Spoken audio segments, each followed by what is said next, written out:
One of the largest Anglican churches is being built in the heart, get this, of the Middle East. Soon, All Saints Anglican Church will open the doors to its new facility being built in Abu Dhabi, capital of the United Arab Emirates. The new church building will seat up to 4,200 worshippers. The Anglican Church's senior chaplain is Reverend Andy Thompson. He joins us via Skype from Abu Dhabi. A church being built in an overwhelmingly Muslim nation. Reverend, how is this even possible? We are in a sea of the Middle East where all around us, neighboring countries are known for their hardline Islamic position. For example, in Iran and in Saudi Arabia, the church has an incredibly difficult time there. But here in the United Arab Emirates, we have a tolerant climate where there are many churches here, and the All Saints Massafa Church is the latest one to be built. My understanding is the government is in fact openly encouraging Christians to practice their faith, right? The United Arab Emirates government gives land to the churches. They welcome us into government-initiated interfaith dialogue. They come and visit us.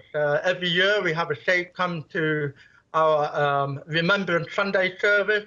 They come along to special events. And it's just great to have such a close and working relationship with the Muslim authorities here at the highest level. You talked a little bit about the difference in UAE, but what specifically is it? I mean, are they just more tolerant? Do they see Christians as a part of the fabric of the religious landscape of the country? Well, I think the history of the United Arab Emirates, it has a long history of international trading through maritime trading with the pearl industry.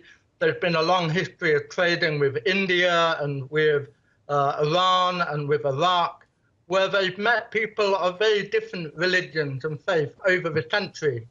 So there's already been a long-established culture and tradition where tolerance has been necessary for successful trading.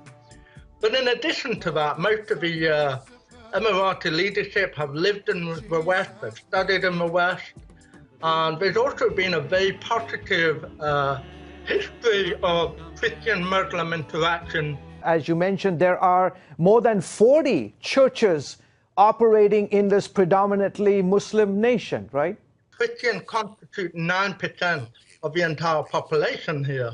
So that's just under 1 million Christians who live, work, and worship in the United Arab Emirates. An interesting fact about this new facility is that the Dubai's royal family, who I assume are Muslim, donated the land for which you are building now your new facility. And that came about through a high-level delegation visit from the Church of England. And we were very pleased to receive the gift of land for the Anglican community in Massafa. Who are the people who come to your church, Reverend? We have hundreds of different kinds of people coming. We have Koreans, we have Chinese, we have Pakistanis, we have hundreds of Indians, we have the Ethiopian Orthodox community, we have, in effect, people from all over the world representing different languages, different Christian traditions, Orthodox, Evangelical, Anglican, Baptist. We are the worldwide church, all put in the same space. One group of people that you have not mentioned in that list, Reverend, are the natives of the UAE, who are called Emiratis. Are Emiratis allowed to attend your church? We don't see Emirati Muslims attending worship on a regular basis, but they do come and support the Christian community at special times of the year and for special events.